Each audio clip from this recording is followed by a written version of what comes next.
Hello बच्चों, let's read the question.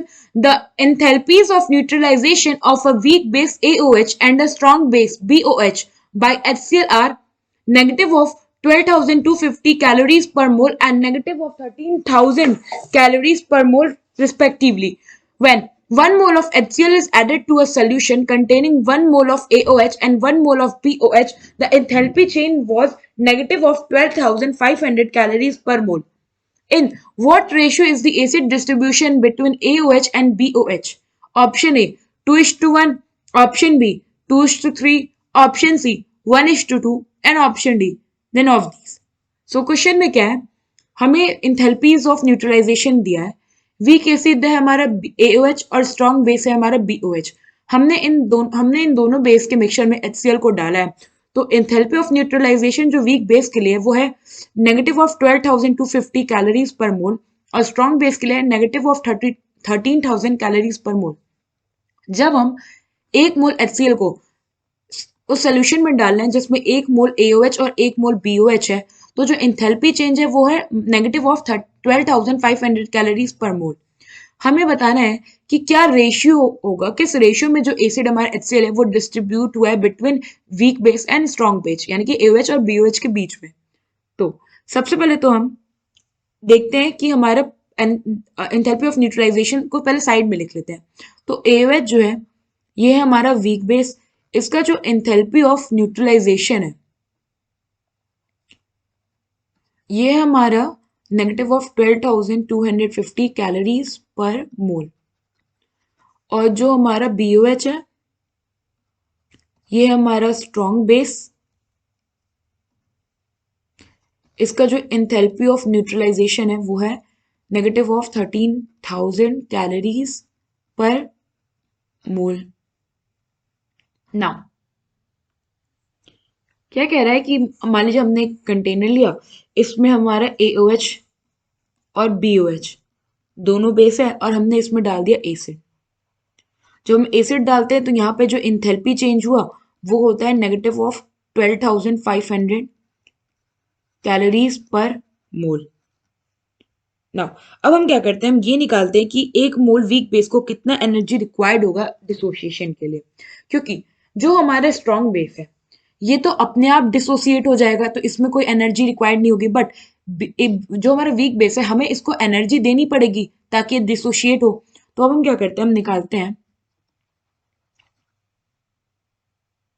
1 mole base, actually 1 mole weak base ना, so 1 mole weak base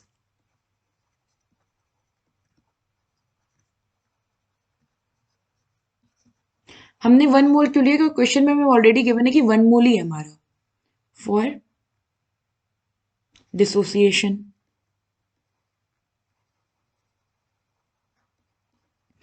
तो ये हो जाएगा हमारा टोटल। आप देखो पहले हम ये निकाल देते हैं कि कितना एनर्जी डिफरेंस आ रहा है, तो वही जो एनर्जी डिफरेंस होगा बिटवीन वीक बेस और स्ट्रॉन्ग बेस वही होगा हमें एनर्जी रिक्वायर्ड ताकि हम वीक बेस को डिसोशिएट करें। तो ये हो जाएगा हमारा 13,000 माइनस 12,250, तो ये आ गया हमें 750 कैलोरीज पर मोल एनर्जी रिक्वायर्ड होगी अगर हमें वीक बेस को डिसोशिएट करना है कंप्लीटली ना। अब हम क्या करते हैं कि मिक्सचर का एंथैल्पी ऑफ डिसोसिएशन निकाल लेते हैं। तो इन मिक्सचर जो एंथैल्पी होगा डिसोसिएशन के लिए वो क्या होगा, अगर आप देखो ये हमारा जो स्ट्रॉन्ग बेस है इसको कितनी एनर्जी रिक्वायर्ड थी 13,000, और एनर्जी जो हमारा एनर्जी डिफरेंस है वो कितना है 12,500, तो ये हो जाएगा 13,000 माइनस 12,500। क्योंकि ये क्या कर रहा है, अगर आप देखो तो स्ट्रॉन्ग बेस जो एनर्जी है उसकी ज्यादा है और जो मिक्सचर का एनर्जी कम है, इट मीन्स कि मिक्सचर में डिसोसिएशन जो एनर्जी होगी वो कहीं ना कहीं स्ट्रॉन्ग बेस पे डिपेंडेंट है। सो यहाँ से हमारे पास आ गया मिक्सचर का enthalpy of dissociation which is 500 calorie पर मोल। नाउ अब हम क्या करते हैं, यहाँ से फ्रैक्शन ऑफ वीक बेस कितना डिसोशिएट हो रहा है वो निकाल लेंगे, क्योंकि वीक बेस जितना फ्रैक्शन में डिसोशिएट होगा उतना ही तो एसिड का डिस्ट्रीब्यूशन होगा वीक बेस में। सो यहाँ पे मिलते हैं fraction of weak base dissociated, जितना फ्रैक्शन वीक बेस डिसोशिएट होगा उतना ही फ्रैक्शन ऑफ एसिड रिक्वायर्ड होगा।